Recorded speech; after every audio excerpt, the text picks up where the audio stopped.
បែកធ្លាយការសម្ងាត់អ៊ីរ៉ង់កំពុងប្រើប្រាស់អាវុធរបស់កូរ៉េខាងជើងយ៉ាងច្រើនសន្ធឹកសន្ធាប់ដើម្បីវាយប្រហារមូលដ្ឋានទ័ពរបស់អាមេរិកនិងអ៊ីស្រាអែលវីវ៉កាន់តែធ្ងន់ក៏ហើយកូរ៉េខាងជើងដឹងតែមានរឿងធំជាមួយនឹងលោកដូណាល់ ជេត្រាំហើយក្រោយរបាយការណ៍ស៊ើបអង្កេតស៊ីជម្រៅបានទម្លាយគួរឲ្យភ្ញាក់ផ្អើលថាឃ្លាំងអាវុធមីស៊ីលដ៏មហិមារបស់អ៊ីរ៉ង់ដែលកំពុងប្រើប្រាស់សម្រាប់វាយប្រហារលើ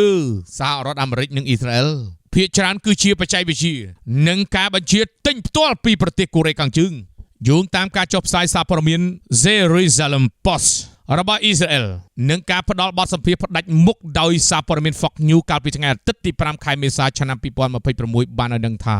លោក Bruce Bechtol សាស្ត្រាចារ្យវិទ្យាសាស្ត្រនយោបាយនៃសាកលវិទ្យាល័យ Angelo State រដ្ឋ Texas បានទម្លាយច្បាស់ថាកូរ៉េខាងជើងគឺជាអ្នកលក់ហើយអ៊ីរ៉ង់គឺជាអ្នកទិញមីស៊ីលដែលបាញ់សម្ដៅទៅកាន់មូលដ្ឋានទ័ព Diego Garcia គឺជាប្រភេទមីស៊ីល Mosudan ដែលអ៊ីរ៉ង់បានទិញចំនួន19គ្រាប់ពីកូរ៉េខាងជើងតាំងពីឆ្នាំ2005មកម្លេះនេះមិនមែនជាអាវុធសម្ងាត់អ្វីនោះទេពួកគេមានសមត្ថភាពនេះយូរណាស់មកហើយលោក Bruce Bechtol ដែលជាអ្នកនិពន្ធរួមនៃសៀវភៅសម្ព័ន្ធមិត្តក្រៅច្បាប់នោះភាពជាដៃគូយុទ្ធសាស្ត្ររបស់អ៊ីរ៉ង់និងកូរ៉េខាងជើងក៏បានបញ្ជាក់បន្ថែមថាមីស៊ីលរយៈចម្ងាយខ្លីដែលអ៊ីរ៉ង់ប្រើវាប្រហារគោលដៅរបស់អាមេរិកក្នុងតំបន់ឈូសសមុទ្រគឺពឹងផ្អែកលើប្រព័ន្ធ QIAM ដែលអភិវឌ្ឍដោយជំនួយពីកូរ៉េខាងជើងលោកបានសង្កត់ធ្ងន់ថាមីស៊ីល Zahab-3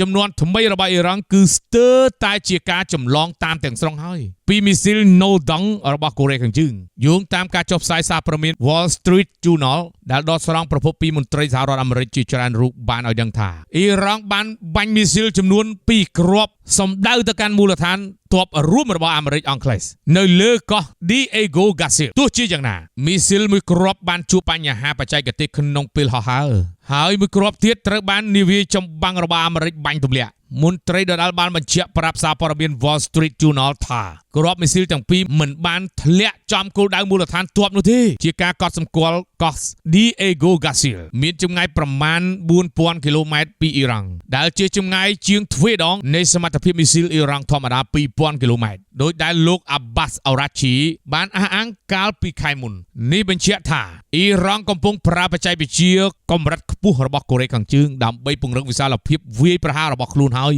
លោក Bruce Bechtol បានបញ្យល់ពីយន្តការនៃកិច្ចសហការគ្នានេះថាកូរ៉េខាងជើងអភិវឌ្ឍសមាសធាតុទាំងអស់នៃប្រព័ន្ធអាវុធហើយជាធ្នូត្រឡប់មកវិញគឺអ៊ីរ៉ង់បានផ្ដល់សាច់ប្រាក់សុទ្ធនិងប្រេងឥន្ធនៈដល់កូរ៉េខាងជើងនៅចុងទសវត្សរ៍ឆ្នាំ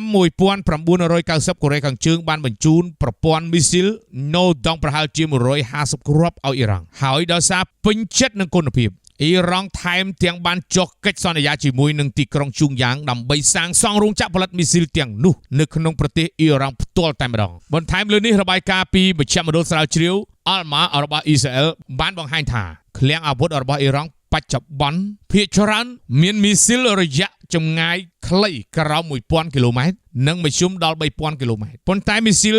រយៈចម្ងាយឆ្ងាយកំពុងស្ថិតនៅដំណាក់កាលអភិវឌ្ឍកម្រិតខ្ពស់បំផុតដែលអាចគំរាមកំហែងដល់សន្តិសុខពិភពលោកទាំងមូល